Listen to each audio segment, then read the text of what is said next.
Good morning! Welcome back to our channel, guys. Ngayon lang ako ulit nag-vlog. Pero kinakasual ko na lang para hindi masyadong formal tingnan.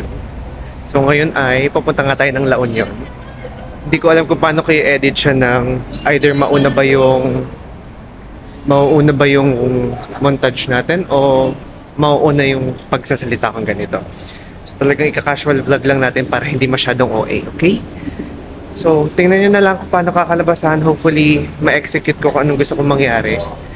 At ang trip na to pala ay papunta tayo ng LU, Ilocos, and Baguio.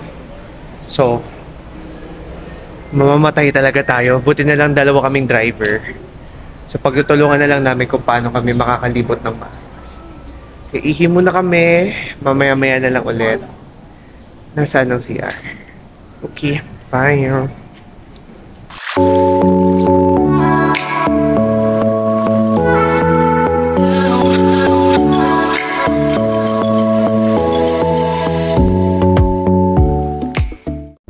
Malaya, ito tayo. Subit naman ito. Pala. 2120. Bawal! May driver po tayo today. At ang kanyang PA. Apat po kami maglalokohan. Okay, continue ulit. Na-pause natin ng video. May sinabi lang ako kakaiba. Na hindi natin pwedeng sabihin sa vlog. So, apat po kaming mambababa.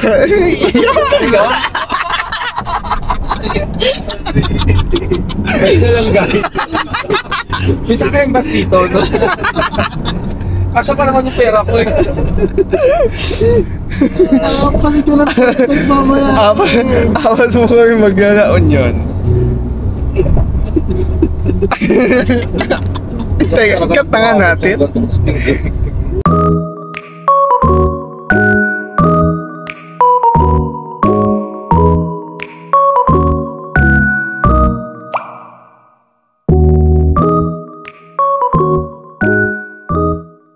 Good morning guys! So after 5 hours of travel, nandito na tayo ngayon sa La Union. And dito pa rin kami nagstay kay Ate Josie's Transient House. Dito na kami lagi nagstay.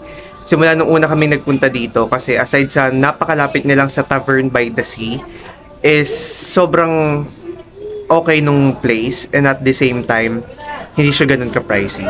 So papakita ko lang sa inyo ng mabilis yung room tour. Then ilalagay ko na lang yung number niya dito and or sa description din natin para kung gusto nyo dito magstay nang hindi kayo masyado namamahalan. And walking distance lang siya sa lahat. Walking distance lang siya sa Flotsam. Walking distance lang siya sa Tavern by the Sea. Walking distance lang din siya sa pinakadagat itself. So, hindi kayo masyado mahihirapan. Like, literal. Like, across lang. Yun na yung Tavern by the Sea. So, pakita ko lang sa inyo yung room. Then, bilisan lang natin. Okay?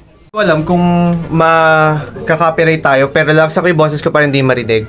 So, yung room namin is good for 4... Ay, hindi. Good for 2, 4, 6, 8, 10. Ito yung biggest room, guys, so far. Kasi yung 4 people, dun lang yung sa taas sa rooftop. Meron pa rin ditong kitchen, dun sa pinakatuktok, na pwede nyong gamitin. Kahit saang floor kayo naka-park. Meron din naman siyang balcony, ayan, kung makikita nyo dyan, na pwede nyong tambayan. And paglabas nyo, ayun na mismo yung dagat. So, literal, tatawid ka lang, and nandun na yung Tavern by the Sea sa kabilang side na to. So, hindi siya ganun kahirap. So, ito, mga kasama ko pong mambababait tonight. Pre! Pre. Hello, pre. Pre. Ayun po isa, oh. Ay, pre. So, ito yung room. Bago, may faucet, sink pala, sige. Ano to? Water heater. May mga condiments, hindi pa ito condiments. Utensils, bobo. At saka maayos yung CR. So, pwedeng pwestuhan ni Barco. Yan. Sama ko talaga ito sa vlog. Dead ma ako. Ayan, paano tayo mga chicks? So, ayan. So, kung gusto nyo dito magstay, kontakin nyo na lang Ate Josie's Transient House. Meron siya sa Facebook. Mas madali sila ma-reach sa Facebook. Then, lagay ko na lang yung screenshot din para hindi mahirapan. So yun, cut na muna natin dito, then balitaan na lang natin kaya paglabas natin. Hindi ko masyadong gagawing informative kasi gusto ko medyo sponte lang tsaka laro-larong vlog. Para hindi siya mukhang reporting. Kasi may nagsabi sa akin sa YouTube, para daw reporting yung ano ko. Para daw ako nagbabalita. Eh, wala kang pake. Charot. Gawa ka channel mo. Hindi, mas okay nga yun. Kasi ewan ko nga paano kong gagawin. Kasi hindi rin ako marunong masyado mag-edit. Well, if that's the case, So yung matulog muna kami. Ako pala. Mamaya na lang kami kikilos. Okay? Kalabas na kami. And maghahanap na kami ng pagkain. Nag-search ako sa TikTok. Madami akong sinabi. Sa eatery lang din pala kami kakain. Tingnan natin kung saan tayo makakarating. Pag nasa may kumain, gagala muna kami. Then, balik ulit ng room para manood ng UAAP. Bago, tsaka na lang kami lalabas kapag medyo mahapon na para sa start na ng dagat-dagatan. Di ba, pre? Yes, pre. dagat-dagatang apoy. Sa dagat-dagatang apoy. Bababae na kami. So, okay. Hanap na tayo ng karinderya. Cut ko muna. Yan, dito kami kakain. Ano orderin mo, pre? Ikaw, pre? Tayo sa tinugan na kulay. Maka ato, pre. Si Pepe, paano yung order mo, te? Ay, God, ako Bicol Express. Dito lang kami sa tabi kasi napakainit. Bago meron kami nakitang kakainin sa naknak, kaso hindi pa sila nakakakain. Bakit? Nahihiya ka ba? Yung babae doon. Yung babae doon. Daming chicks doon. Daming chicks na, pre.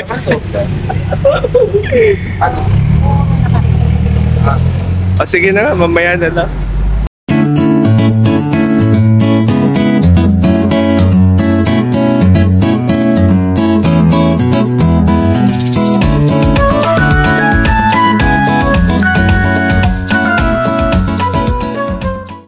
Oh, park. Okay. Dahil wala kaming maganap sa pinaka-beach area. So, hindi muna kami nag-ano. Dito, oh. Oh, 'di ba? Sa ulado ko na 'to eh. So, dito muna kami sa Macho Temple. Dahil wala nga kaming maganap dun sa beach. So, dito muna kami naglibot, guys.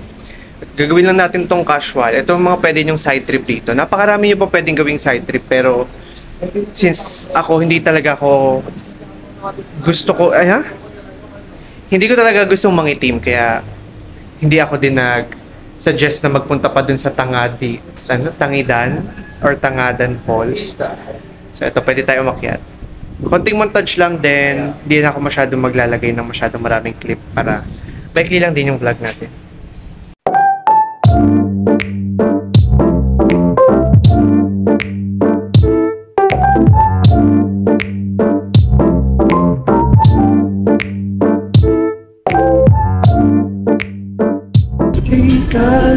Of control, something takes over me in a day, and it's so amazing, exciting.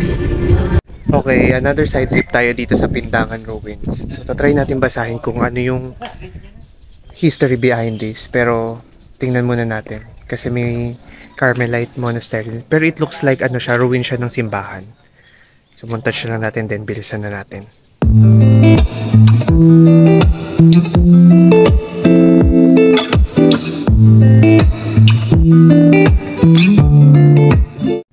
Okay, it's 4:40 in the afternoon and lumabas muna ako mag-isa. Naiwan muna sila sa room kasi nagcha-charge pa sila ng phones. Ako full charge na both phones. So papunta muna ako ng Clean Beach Cafe. So pikitain lang muna natin si Nanay Carlo kasi nandito din siya since from the day na nag-inom kami doon sa Cubao. So maglalakad muna ako, then doon na lang ako mag-video kapag nasa Clean Beach na ako.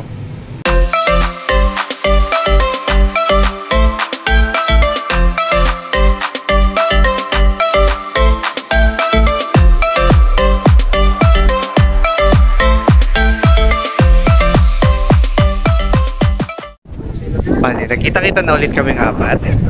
At nangangatal kami sa sarap ng mga chicks. May abs, tambok ang puwet. Cheers! Ganda ng chest. Ano yung kanila yung chicks na nakita mo? Sasarap. Ang sasarap ng suso nila, parang papayang indang. Tayo lahat. So di pa namin alam yung gagawin namin. Pero more or less, maglulublo. And then, mamaya mag-umpisa na tayo mag-alak. Feeling ko namamagana yung lalamunan. Kasi, sobrang sakit yan na now. May mga montage man tayong nailagay. Then, I'm not sure if makakapagpadagdag pa tayo. Pero, let's try to see kung may mailalagay pa tayo para hindi rin masyado mahirap. Okay, nakakuha na kami ng bola ng volleyball and simulan na ng baliwan na kaming apat. Dito tayo makakahanap ng magiging friends natin. Pep, tanggalin mo nga muna to.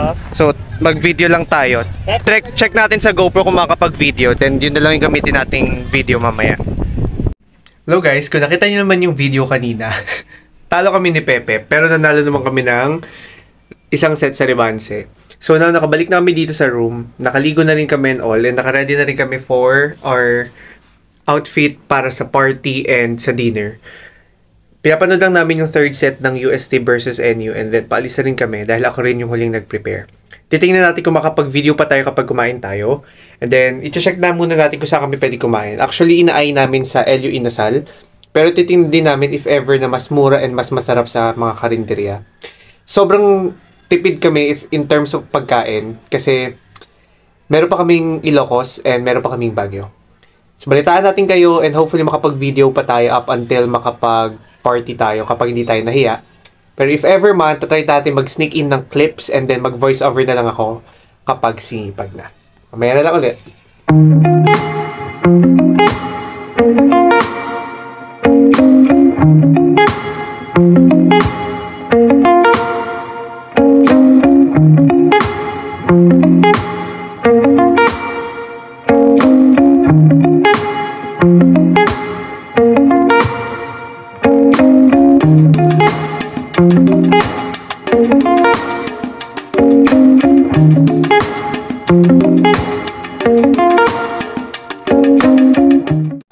Bali, dito kami kakain sa Silong.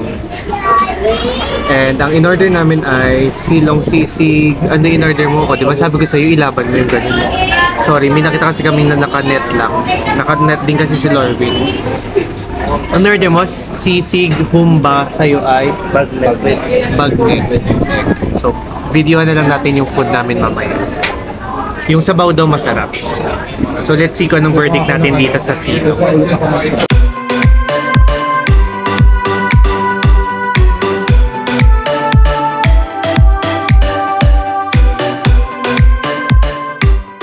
So, anong verdict? The food is fine. Hindi naman siya hindi siya masarap. Masarap yung sisig pastil. Yung sisig kasi parang corned beef type na pastil yung dating. Yung humba masarap, parang pares na. So lang. Yung bagnet. Good for ano na siya? Good for the price. Compared naman sa 250 siguro. 120, 100. Yeah. Pero ang bagsak lang sa akin dito sanitary. Kasi sobrang dumi ng kutsara tinidor. Kailangan ko pa siyang alkoholan na wipes para lang malinis siya. Okay, anyway, bibili lang siguro 7-Eleven din. Punta na tayo sa inuman.